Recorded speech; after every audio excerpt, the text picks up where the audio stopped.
আসসালামু আলাইকুম। যারা বিধবা মহিলা আছেন, যারা বিধবা কার্ড করবেন, আজকের ভিডিওটা আপনাদের জন্য। আমার কাছে অনেক মহিলাই বলছে, ভাই বিধবা কার্ড কীভাবে করতে হয়, কোথায় যাবো, কেমনে করবো। তা আমি মৌখিকভাবে যতটুকু জানছি তাদেরকে বইলা দিছি। আর যাদের সাথে যারা জানেন না, ওসব বিধবা আছেন কার্ড কীভাবে করবেন, আমি আপনাদেরকে বলে দিচ্ছি।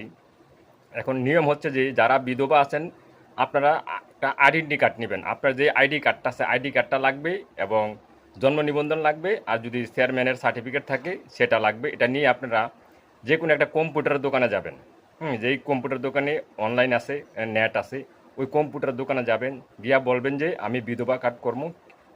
তখন তারাই আপনাকে আপনার ওই আইডি কার্ড, জন্ম নিবন্ধন এবং চেয়ারম্যানের সার্টিফিকেট দেখে এরা আপনাকে একটা ফর্ম পূরণ করে দেবে। এই ফর্মটা পূরণ করে এটা নেটে ছেড়ে দেবে।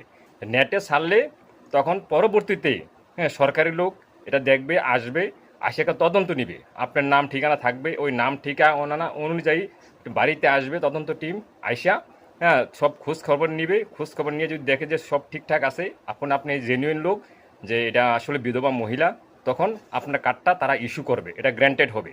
ঠিক এভাবেই আপনি বিধবা কার্ড করতে হবে।